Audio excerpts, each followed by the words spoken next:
Good morning, everyone. How are you?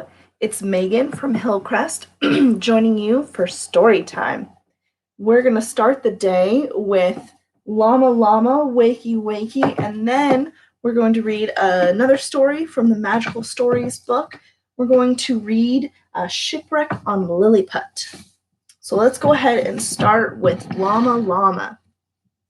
Okay, Llama Llama, Wakey Wakey. So, Llama Llama, wakey wakey, time to wiggle, time to shake. Brush your teeth and comb your hair.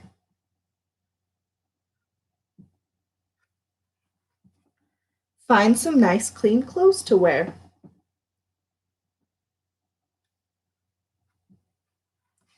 Eat your breakfast, make a snack. Get the coat and grab the pack.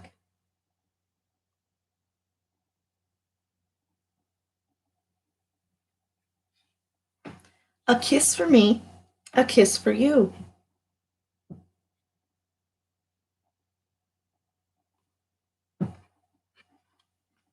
Time to start the day brand new.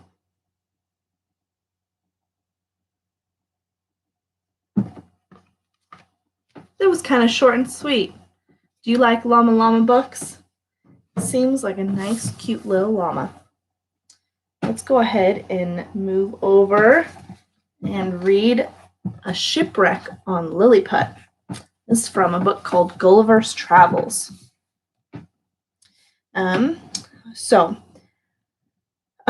Lemuel Gulliver is a young surgeon who falls on hard times. He takes work on board ships, making long sea voyages to strange, distant lands. One such journey, far from home, a terrible storm wrecks his ship, washing away all the crew and leaving Gulliver at the mercy of the waves. Gulliver swam till no strength or feeling was left in his arms or legs. He swam bravely, his breath coming in sobs, his eyes blinded but with the salty seas that broke over his head. Still struggling on, until the last, in a part where the wind seemed to have less force, on letting down his legs, he found that he was within his depth. But the shore shelved so gradually that for nearly a mile he had to wade wearily through shallow water, till almost fainting with fatigue, he reached dry land. By this time darkness was coming on, and there were no signs of houses or people. He staggered forward but a little distance, and then on the short, soft turf, sank down exhausted and slept. When he woke, the sun was shining. He tried to rise, but not by any means could he stir his hand or foot. Gulliver had slept lying on his back, and now he found that his arms and legs were tightly fastened to the ground. Across his body were a number of thin but strong cords, and even his hair, which was very long, was pegged down so securely that he could not turn his head. There he is.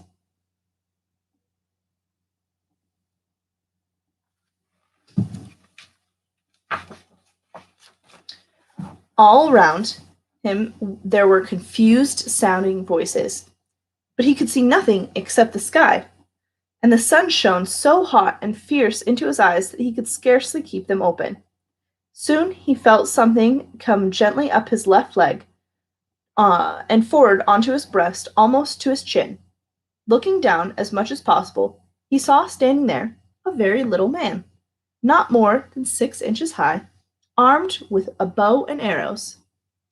Then more small men began to swarm over him. Gulliver let out such a roar of wonder and fright that they all turned and ran, many of them getting bad falls in their hurry to get out of danger. But very quickly the little people came back again.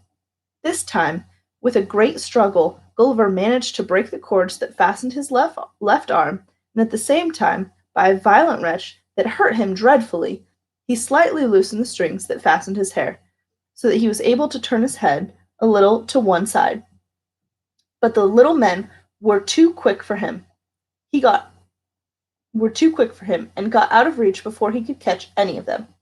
Then he heard a great shouting, followed by a shrill little voice that called sharply, Tolgo fanatic, and immediately arrows like needles were shot into his hand, and another volley struck him in the face.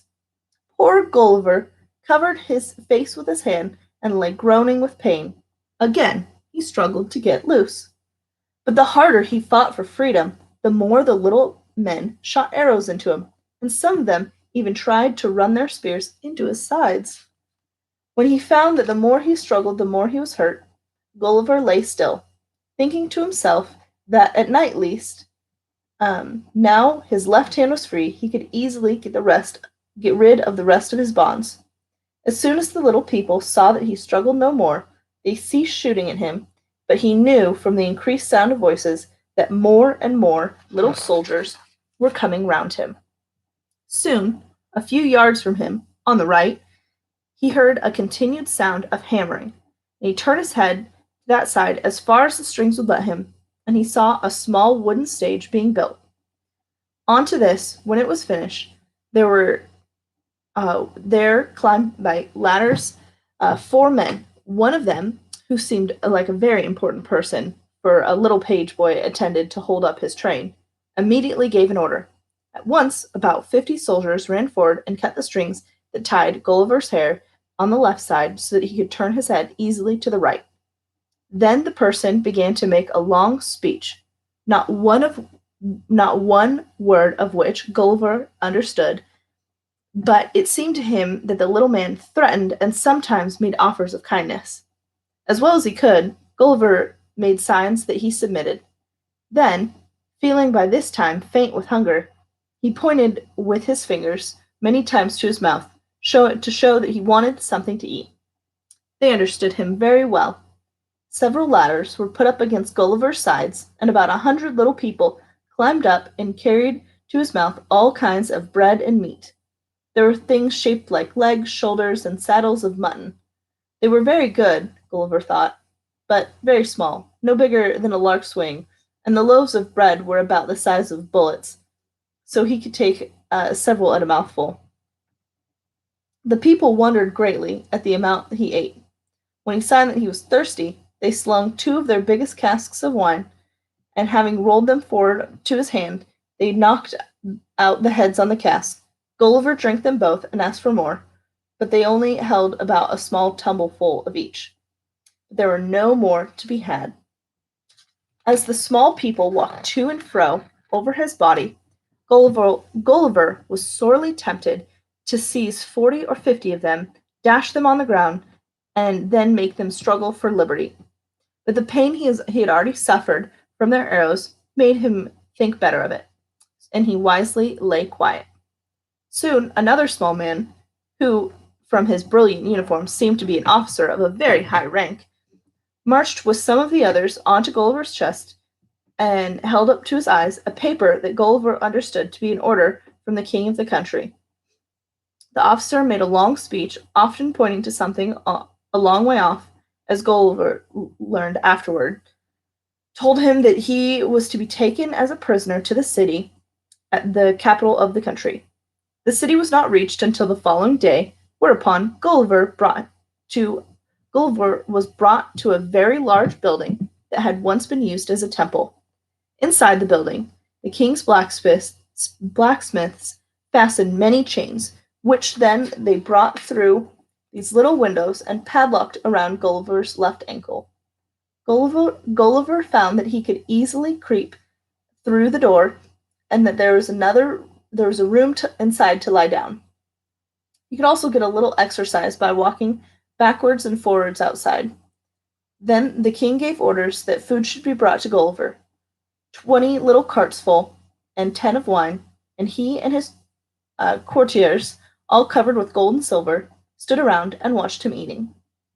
After the king had gone away, the people of the city crowded round. Some of them began to behave very badly. One man even went so far as to shoot an arrow at Gulliver, which was not far from putting out one of his eyes. But the officer in command of the soldiers, who were on guard, ordered the men to bind and push 6 of the worst behaved of the crowd within reach of Gulliver, who at once seized 5 of them and put them in his coat pocket. The sixth he held up to his mouth, and made as if he was going to eat him. Whereupon the wretched little creature shrieked aloud with terror, and when Gulliver took out his knife, all the people, even the soldiers, were dreadfully alarmed.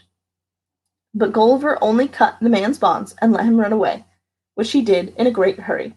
And then he took out the others out of his pocket, one by one, and treated them in the same way, and the crowd began to laugh. After that, the people always behaved well to Gulliver, and he became a great favorite. From all over the kingdom, crowds flocked to see the great man mountain. The end. Do you wonder what happens? I kind of wonder if he ever escapes. Kind of an interesting thing. Can you imagine being surrounded by all those little people? Kind of a fun adventure. Well, thank you for joining me for story time today. We'll see you next time, and hope you get out and enjoy the wonderful sunshine. Thanks. Goodbye.